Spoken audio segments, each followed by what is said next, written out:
Christ is coming back for his church. The Bible says in Matthew chapter 24, verse 42, "Watch therefore, for you do not know the hour your Lord is coming." I want you to know, church, that Jesus Christ could come this month, or he might come next week, or he could even come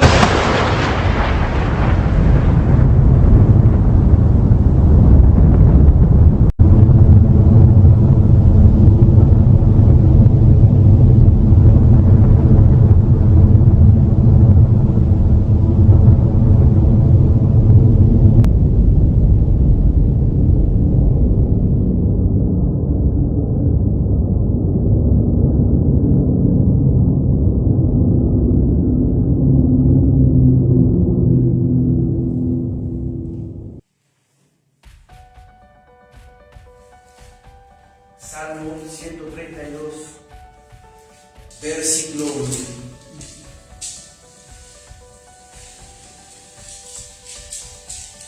Amén, hermanos. Amén. Amén. Dice la bendita palabra de Dios. Para entender el contexto de este salmo, les comento que este salmo lo escribió el rey Salomón. El rey Salomón, ¿sí? Y dice así la palabra de Dios: acuérdate, oh Jehová, de David y de toda su aflicción, de cómo juró a Jehová y prometió al fuerte de Jacob. Comienza este salmo diciendo: acuérdate, oh Jehová, de David. ¿De cuál David? Obviamente, del rey David. Y de toda su aflicción. ¿Sufrió David? Sufrió David. Sufrió mucho David, ¿sí? El desprecio de su familia. Cuando Samuel fue a ungirlo para que sea el próximo rey, ¿verdad? Lo menospreciaban. Cuando iba o quería luchar contra Goliat, y le decían: muchachito, vete de aquí, ¿no? ¿Qué haces aquí? En plena batalla. Lo despreciaban. Sufrió persecución de Saúl, el rey Saúl. Se anduvo escondiendo David en cuevas, en el campo, por todos lados. El pecado que él cometió con Betsabé, mandó matar a su esposo Urías. La desunión de su familia por su pecado, el golpe de estado que le propició a Absalón, su hijo, o sea, en fin, tantas cosas que el rey David sufrió, que escribe Salomón: acuérdate, oh Jehová, de David y de toda su aflicción, de cómo juró a Jehová y prometió al fuerte de Jacob. Luego ahí vienen unos 2 puntos. De aquí, del versículo 3, ¿verdad?, al versículo 5, nos describe el deseo de David por construir templo al Señor para poder ahí instalar el arca del testimonio, el arca del pacto. Versículo 3 dice: no entraré en la morada de mi casa, ni subiré sobre el lecho de mi estrado, no daré sueño a mis ojos, ni a mis párpados adormecimiento, hasta que haya lugar para Jehová, morada para el fuerte de Jacob. Anhelaba el rey David, ¿verdad?, casa para Jehová. Quería construirle con todo su corazón su santo templo. Las escrituras nos dicen que David estaba en su casa, en la ciudad de David, donde construyó su casa, y volteaba para donde estaba el arca del pacto, y el arca del pacto estaba en una especie como de tienda armada, y ahí abajo de esa tienda armada estaba el arca de la alianza, no el tabernáculo, el arca de la alianza. Y sentía David en su corazón construirle su templo a su Dios bendito.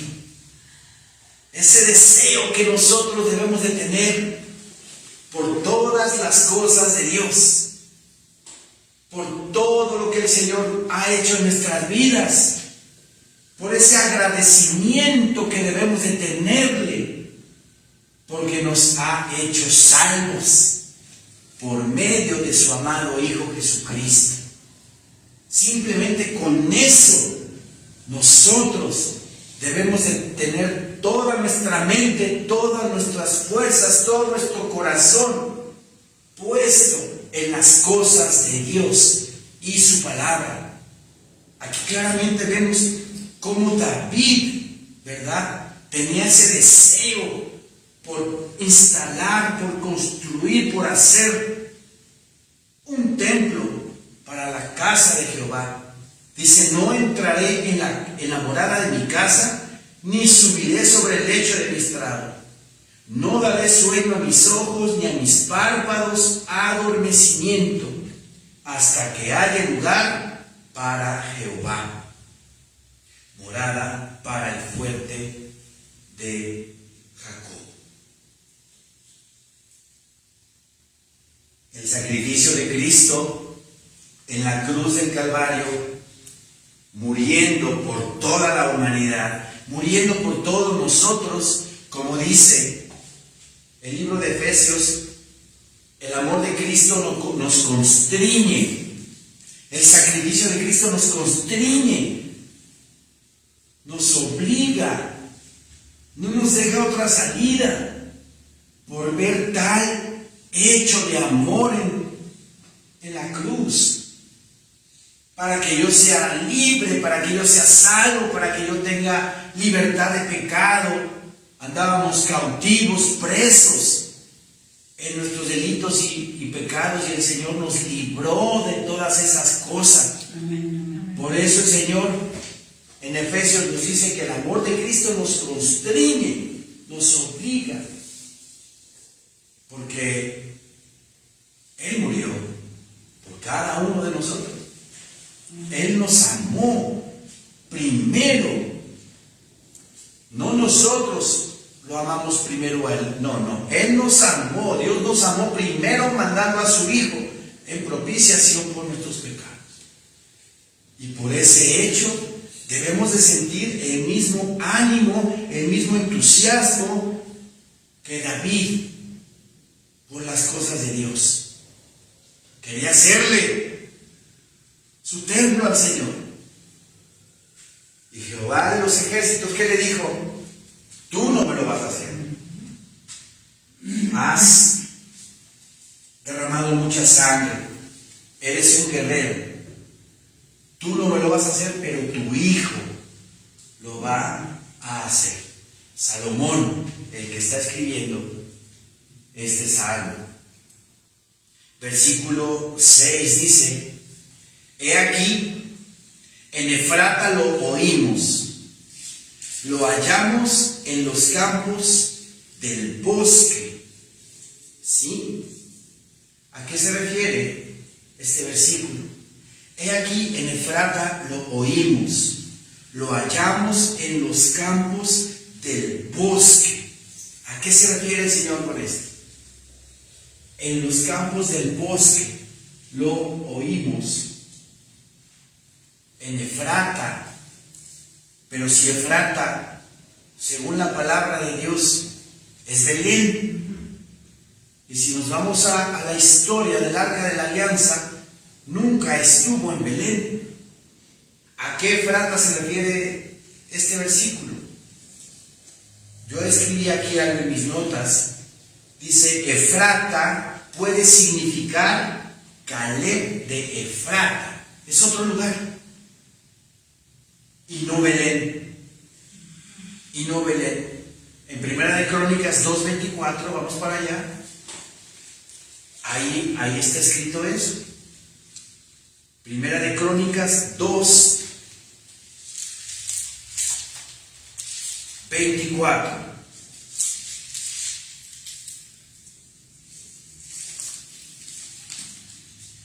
Describe este capítulo, ¿verdad?, de Primera de Crónicas 2 a los descendientes de Judá.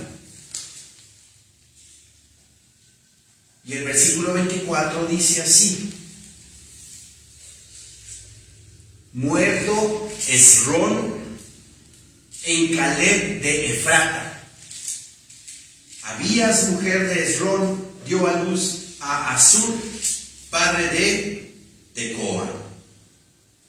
Está describiendo este capítulo los descendientes de Judá. Y aquí habla que murió Esrón en Caleb de Efrata. Es otro lugar. No es Efrata en Belén, es Caleb de Efrata. ¿Y dónde está ese lugar? Regresemos al Salmo 132.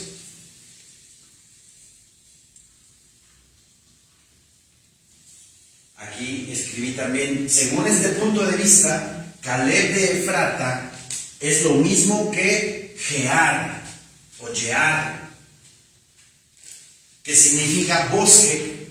Jear significa bosque, de Kiriat Jearim. ¿Se acuerdan de Kiriat Jearim? Ahí en Kiriat Jearim llegó el Arca de la Alianza, lo cual también significa ciudad del bosque.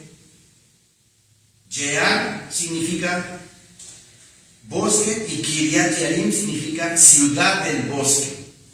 Por lo tanto, si es así, entonces las dos frases del versículo 6 formarían un paralelismo, o sea, significan lo mismo. Y los dos, ¿verdad?, están en ese versículo. Versículo 6 dice: he aquí que en Efrata lo oímos, lo hallamos en los campos del bosque. Y la ciudad de Kiriat Jearim, ¿sí?, significa ciudad del bosque. Por lo cual, este versículo nos dice que el Arca de la Alianza estuvo en Kiriat Jearim. En el Primera de Samuel 7, ahí nos lo confirma la palabra. Primera de Samuel 7.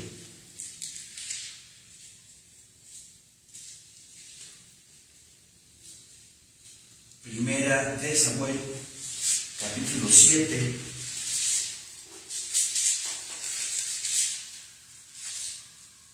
Versículo 1.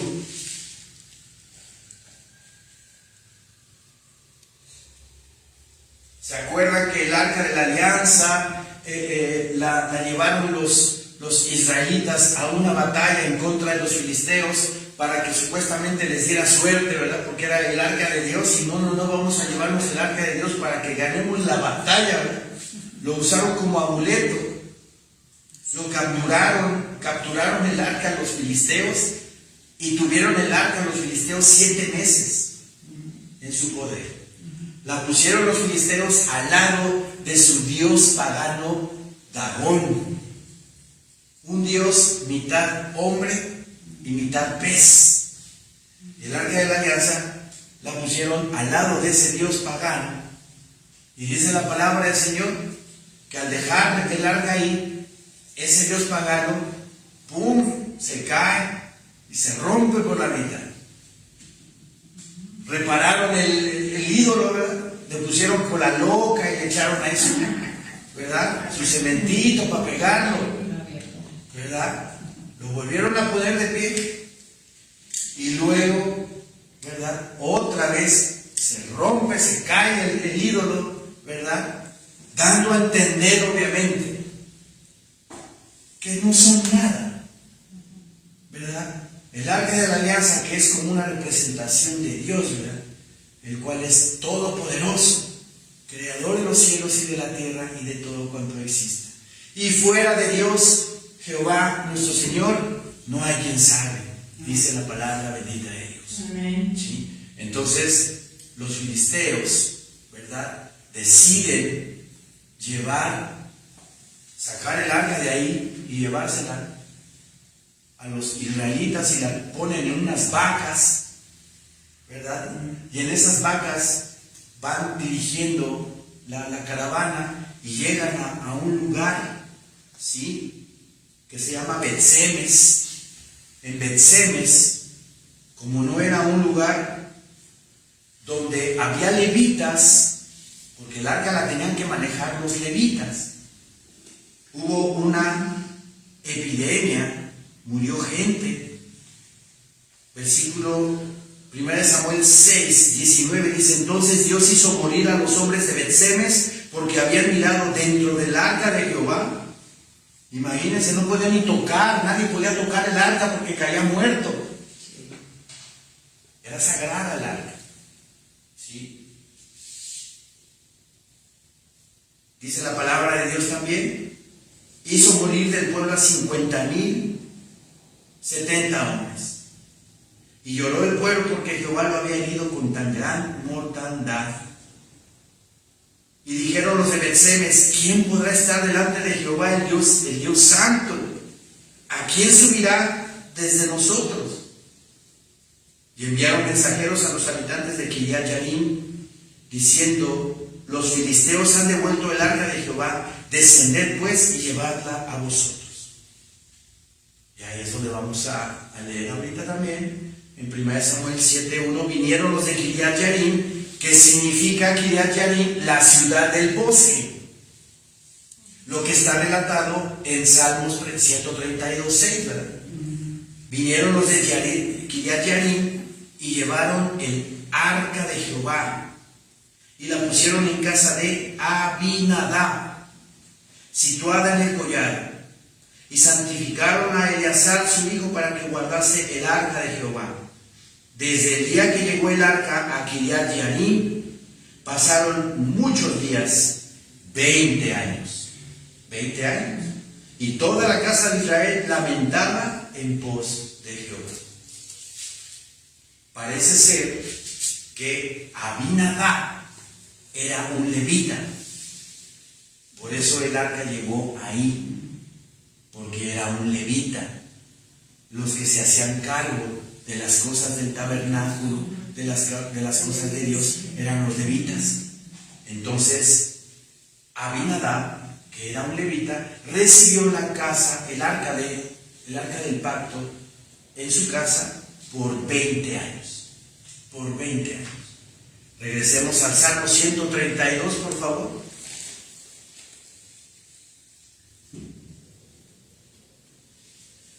Versículo 6 nuevamente: he aquí en Efrata lo oímos, lo hallamos en los campos del bosque. Aquí está la palabra los campos del bosque, que significa Kiriat Yarim, ¿sí?, la ciudad del bosque. Versículo 7: entraremos en su tabernáculo, nos postraremos ante el estrado de sus pies.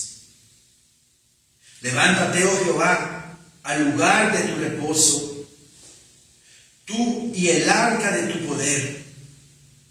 Tus sacerdotes se vistan de justicia y se regocijen tus santos.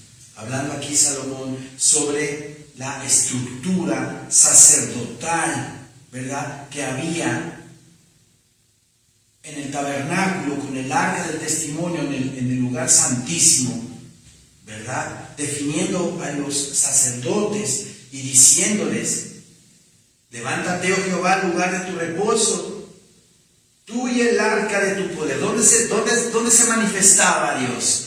¿Dónde manifestaba su presencia al pueblo de Israel? En el arca de la alianza, en el lugar santísimo. La Shekinah, la gloria de Dios bajaba, ¿verdad? Y en el propiciatorio, donde estaban los dos querubines viéndose uno al otro, ahí mi Señor Dios hablaba. Y Moisés tuvo la fortuna de hablar cara a cara con Dios, ahí, en ese lugar santísimo. No cualquiera podía entrar. En ese tiempo solo Moisés. Y ya después, con la ley establecida, el sumo sacerdote, una vez al año, en Yom Kippur, el día del perdón. El día del perdón. Tenía que purificarse, lavarse con agua, las manos, los pies, el cuerpo, completamente purificado para poder entrar al lugar santísimo. Y si no estaba completamente purificado, caía como muerto. ¿Sí? Nosotros, ¿qué tenemos que hacer para entrar completamente al cielo? Estar totalmente purificados, llevar una vida santa, una vida sin mancha, sin pecado, una vida como la que quiere Dios que tengamos, como la que Cristo tuvo aquí en la tierra, que seamos como Jesucristo estuvo aquí en la tierra, llenos de obras, ayudando al pobre, al menesteroso, siendo humildes, mansos de corazón, como Cristo Jesús nos pidió que fuéramos. Así, de esa manera, estaremos listos para entrar al cielo con nuestro Señor. Si no estamos purificados, si no vivimos una vida recta, santa, apartada para el Señor, cuando venga Cristo por su iglesia, ¿qué va a pasar con nosotros? Nos vamos a quedar. Nos vamos a quedar. Y tendremos que pagar nuestra salvación con nuestra propia vida. Por eso tenemos tiempo, hermanos. Purifiquemos nuestros corazones, nuestras almas. Que no haya ningún estorbo, para que cuando venga Cristo Jesús por su iglesia, nosotros estemos preparados y digamos: Señor mío, ven por nosotros, Señor, ven por tu iglesia, Padre eterno. Yo ya quiero estar contigo, Señor. Estoy listo, estoy preparado. Ven cuando tú quieras, Señor. Y no cada vez que yo diga aquí en el púlpito: Cristo viene. Ay, no. Todavía no, que no venga todavía. ¿Por qué hay hermanos que todavía no quieren que venga el Señor? ¿Y por qué? Porque no están preparados todavía. Todavía no están preparados, no dejan, no sueltan el pecado. Pero debemos de soltar el pecado, debemos de dejarlo y ser hechos a imagen de nuestro Señor Jesucristo con la ayuda del Espíritu Santo en nosotros. ¿Sí? Dice la palabra bendita de Dios, versículo 8: levántate, oh Jehová, al lugar de tu reposo, tú y el arca de tu poder. Tus sacerdotes se vistan de justicia y se regocijen tus santos. Por amor de David, tu siervo, no vuelvas de tu ungido el rostro. No vuelvas de tu ungido el rostro. Ese versículo en la Nueva Traducción Viviente dice así: por amor a tu siervo David, no rechaces al rey que has ungido. ¿Y quién es ese rey que mi Señor Dios ha ungido? Pues es Salomón. Es Salomón, porque dice: por amor a tu siervo David, no rechaces al rey que has ungido. ¿Cuál es ese rey al cual mi Señor Dios ha ungido? Pues ese es su hijo Salomón. ¿Quién escribió este salmo? Salomón. ¿Sí? La Biblia, Dios habla hoy, dice en este versículo: por consideración a David tu siervo, no rechaces al rey que has escogido. Y ese rey pues es Salomón. ¿Sí? Versículo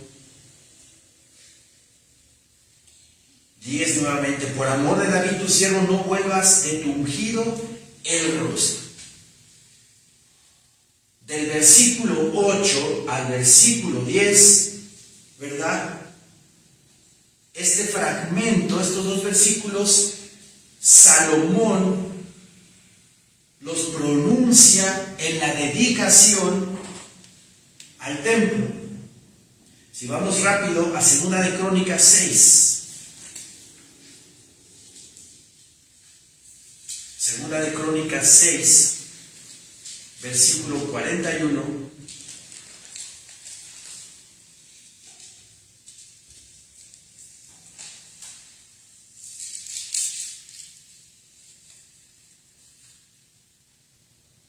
Segunda de Crónicas 6, 41 dice: Oh Jehová, Dios, levántate ahora para habitar en tu reposo, tú y el arca de tu poder. Oh Jehová Dios, sean vestidos de salvación tus sacerdotes y tus santos se regocijen en tu bondad. Jehová Dios, no rechaces a tu ungido, acuérdate de tus misericordias para con David, tu siervo. Esta oración es la oración de la dedicación al templo que Salomón le hizo a nuestro Señor Dios cuando estuvo terminado el templo que él construyó. Regresemos al Salmo 132, por favor.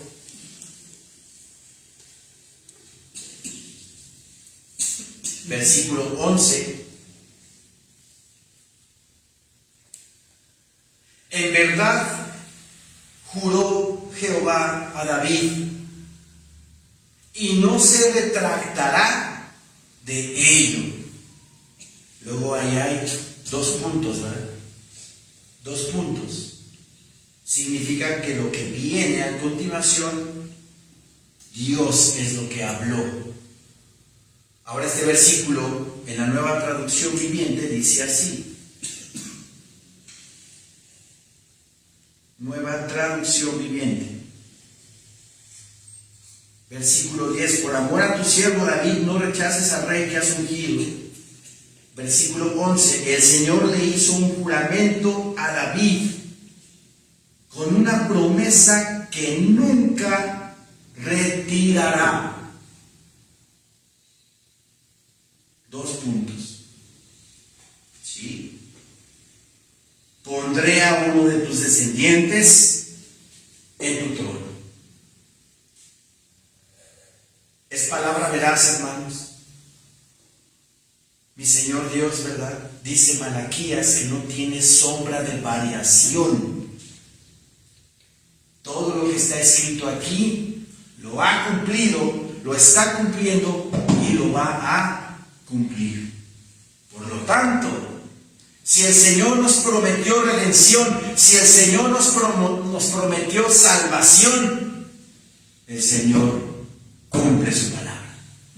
Y ya somos redimidos. Ya somos rescatados de este mundo. El Señor ha redimido nuestra alma.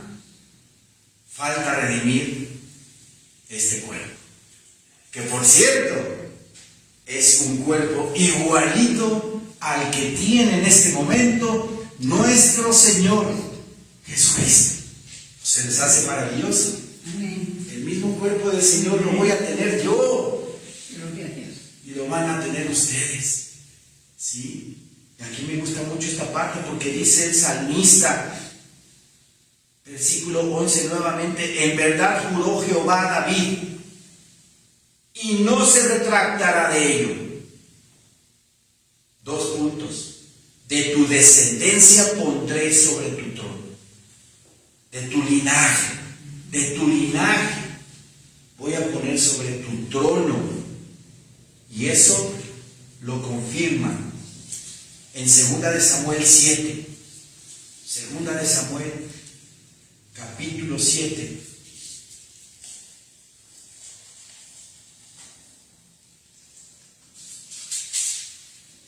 Versículo 12.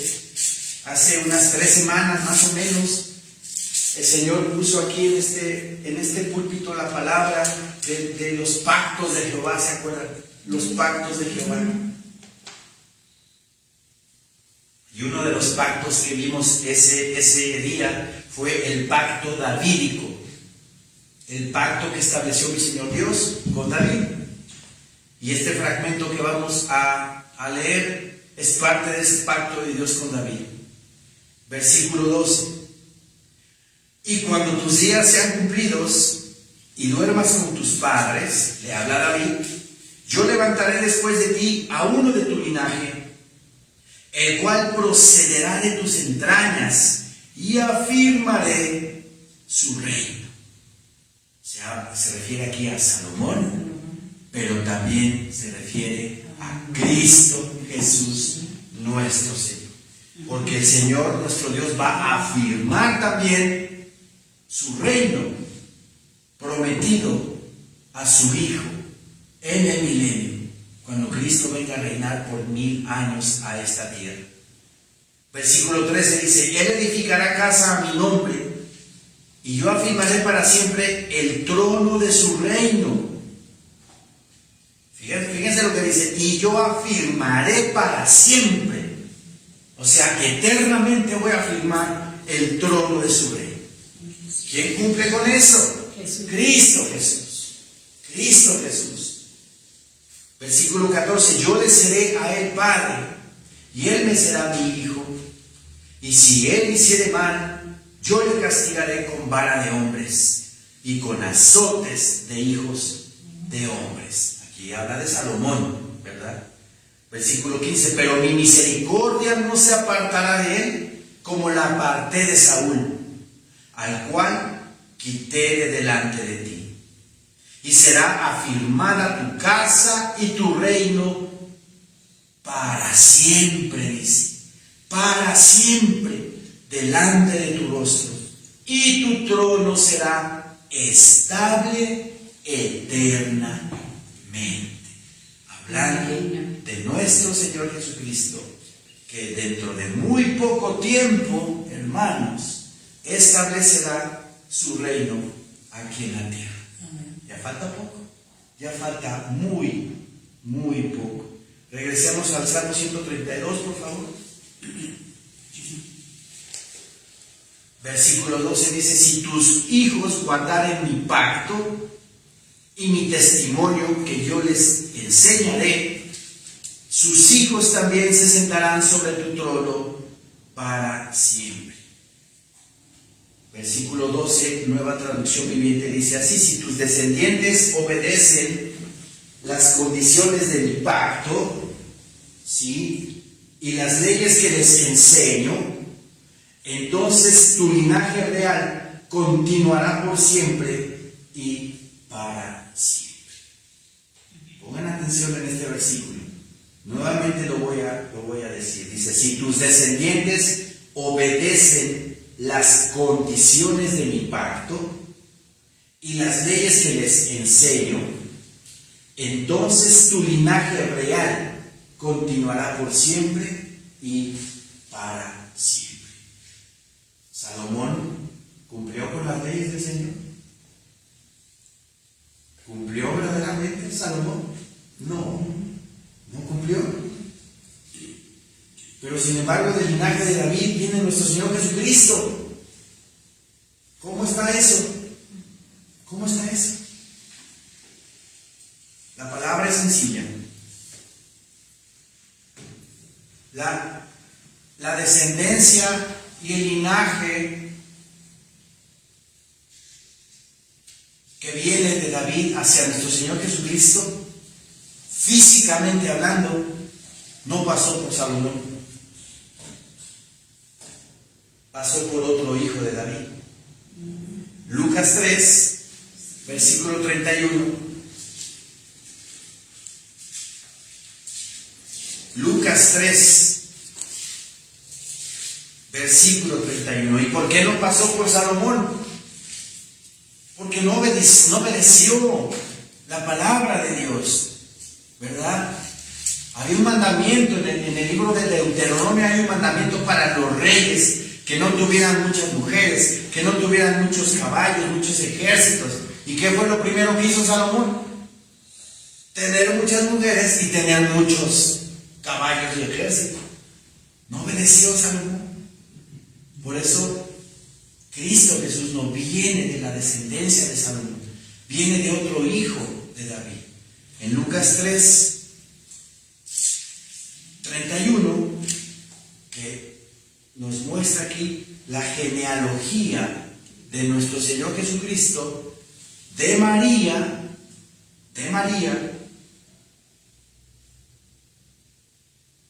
dice: que fue hijo de Melea, hijo de Mainán, hijo de Matata, hijo de Natán, hijo de David.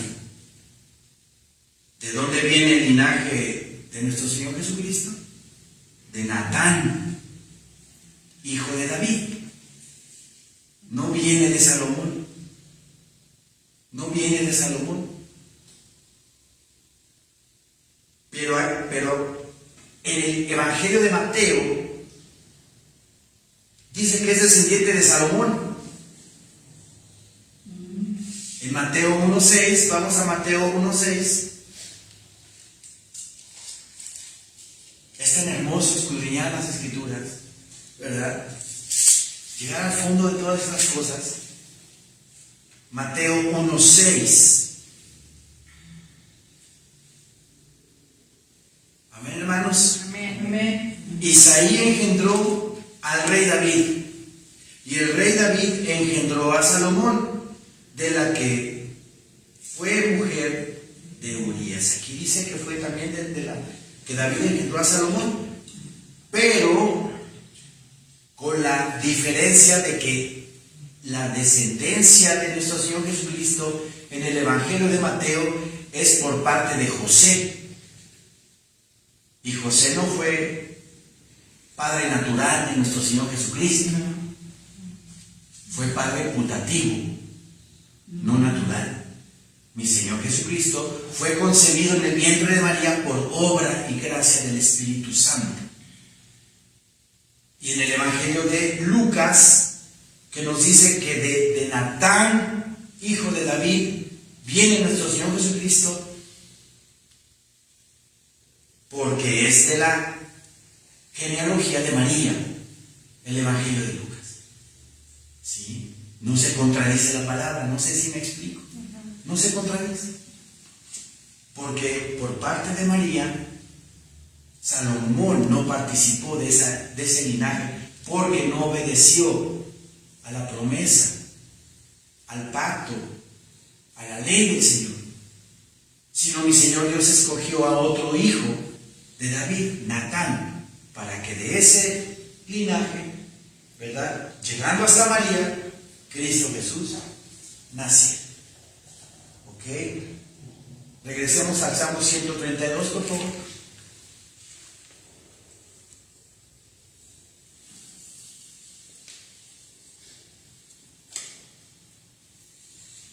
Si tus hijos guardaren mi pacto y mi testimonio que yo les enseñaré, sus hijos también se sentarán sobre tu trono para siempre. Ya vimos que de parte de Natán, hijo de David, viene la descendencia de nuestro Señor Jesucristo de parte de María. Dice, sus hijos también se sentarán sobre tu trono para siempre. Versículo 13. Porque Jehová ha elegido a Sión. ¿Dónde es Sión? ¿Qué es Sión? Es Jerusalén. Sión es una montaña que está al lado del monte del templo de Jerusalén. Por eso se le conoce también a Jerusalén como el monte Sión, porque había un monte ahí al lado del monte del templo, el monte Sión.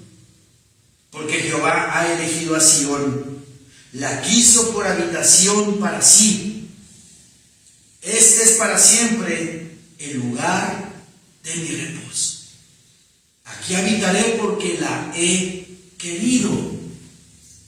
Ahí, en ese lugar, Abraham, ¿verdad?, intentó sacrificar a su hijo Isaac por mandato de Dios.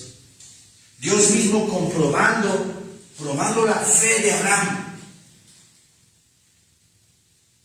El ángel de Jehová le dijo, detente, no lo hagas. Ya sé que me tienes fe. Ya sé que crees en mí. Inmediatamente estaba el sustituto del sacrificio que Abraham iba a hacer a su hijo. Un ser inocente trabado en un zarzal, un carnero trabado de sus cuernos en un zarzal, unas plantas llenas de espinas, figura, ¿verdad? Y sombra de nuestro Señor Jesucristo, de lo que mi Señor Dios iba a hacer miles de años después, para redención, salvación de la humanidad. Un ser inocente, trabado con una corona de espinas, ¿verdad? Clavado en una cruz, redimiendo a la humanidad, aboliendo las enemistades, dice la palabra de Efesios, entregándose a sí mismo, venciendo a la muerte, redimiendo a la humanidad.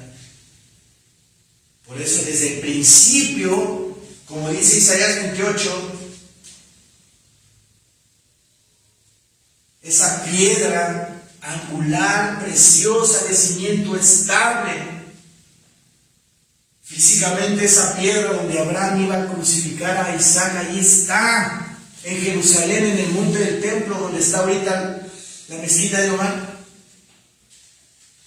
Abajo de la mezquita está esa piedra angular que desde que mi Señor Dios creó a la humanidad, creó esta tierra, fue su piedra angular. Ezequiel 5:5 dice que el centro de la tierra es Jerusalén. Es ahí donde está esa piedra. No se les hace maravilloso. El plan perfecto profético de Dios desde antes de la fundación del mundo. Que el centro de los hechos, la consumación de su palabra, de su plan redentor, estaba en esa piedra física en Jerusalén. Dice aquí la palabra, porque Jehová ha elegido a Sión, la quiso por habitación para sí. Este es para siempre el lugar de mi reposo. Ahí reposa el Señor, porque ahí le ha dado la salvación al ser humano. Ahí le ha dado la libertad, ahí le ha dado la vida eterna. Aquí habitaré, dice, porque la he querido. Ahí fue crucificado su Hijo, en ese lugar. Bendeciré abundantemente su provisión. A sus pobres saciaré de pan. Y no nos ha saciado de pan nuestro Señor. Y no me refiero al bolillo de la esquina. El pan espiritual. No nos sació de su pan de vida, que es Cristo Jesús nuestro Señor. Amén. Yo soy el pan de vida. El que a mí viene nunca tendrá hambre. Y el que en mí cree no tendrá sed jamás. Dice su bendita y santa palabra. Y no nos sacia de ese pan. Claro que sí. El que come mi carne y bebe mi sangre. Les decía mi Señor Jesucristo a los judíos, tiene vida eterna. El que come mi carne y bebe mi sangre. ¿Qué le decían al Señor? ¿Cómo es posible? Dura es esta palabra, ¿quién la puede oír? ¿Cómo que vamos a comer su carne y vamos a beber su sangre? Pero estaba hablando espiritualmente de que si nos entregamos en cuerpo y alma a nuestro Señor Jesucristo, eso es comer su carne y beber su sangre. Vivir para nuestro Adón, Cristo Jesús, nuestro Señor. Aquí el versículo 15 es hermoso. Bendeciré abundantemente su provisión, y nos llena de bendiciones el Señor si vivimos tomados de su mano en su bendito camino. A sus pobres saciaré de pan, pan espiritual que nos sacia el alma, nos sacia el corazón, nos sacia la mente y nos da paz. Sí. A sus pobres saciaré de pan. ¿Y por qué dice a sus pobres? Porque llegamos al Señor pobres espiritualmente, pobres de espíritu, con esa necesidad, reconociendo que nosotros solos no podemos, sino que necesitamos de nuestro Salvador. Amén. Amén. Bienaventurados los pobres de espíritu, decía el Señor en el monte del sermón. Bienaventurados los pobres de espíritu. Versículo 16. 16 dice, asimismo vestiré de salvación a sus sacerdotes y sus santos darán voces de júbilo. Versículo 17, allí haré retoñar el poder de David. Aquí la palabra poder viene del hebreo keren, que significa cuerno. Y cuerno en la palabra del Señor también es sinónimo de poder, ¿verdad? Porque figurativamente en los animales, en los carneros, en las cabras que tienen cuernos, demuestran su poder para cortejar a una cabra, hembra, ¿verdad? Se pelean entre ellos, ¿verdad? Con sus cuernos, y el que sale airoso toma a la hembra para sí. Entonces los cuernos en la Biblia, ¿verdad?, representan reino también, reino, rey o poder. Por eso la Biblia del oso, Casiodoro de Reina 1569, dice, ahí haré retoñar el cuerno de David. ¿Qué significa el poder de David? Ahí haré retoñar el poder de David. He dispuesto lámpara a mi ungido. A sus enemigos vestiré de confusión, mas sobre él florecerá su corona. Esa lámpara, ¿verdad?, que mi Señor Dios le dijo a David, ¿verdad?, que le iba a proveer. He dispuesto lámpara a mi ungido. A través del tiempo, a través del linaje de David, esa lámpara, esa luz, es la luz de Cristo, prometido para gobernar en este mundo por 1000 años, quitando toda iniquidad, quitando toda injusticia, viviendo un reino pleno, soberano, lleno de abundancia, lleno de cosas fructíferas. Es lo que nos espera, hermanos. Es lo que nos espera. Vivir con Cristo 1000 años y después, obviamente, una eternidad. Allí haré retoñar el poder de David. Allí, ¿en dónde allí? Allí en Jerusalén. Allí haré retoñar el poder de David. ¿Cuál es el retoño de David? ¿Quién es el retoño de David? Cristo Jesús. Allí haré retoñar el poder de David y he dispuesto lámpara a mi ungido. Recuerden que la palabra Cristo significa ungido o Mashiach en hebreo es también ungido. ¿Ungido de quién? Ungido del Espíritu Santo, ¿verdad? Que mi Señor Jesucristo, por medio del bautismo que recibió de Juan el Bautista, fue ungido con el Espíritu Santo para hacer toda obra que confirmase que Cristo Jesús es el Señor, Rey de Reyes, Señor de Señores. La gloria solamente es tuya, Señor, y no la compartes con nadie. Amén, hermanos. Amén. Oremos.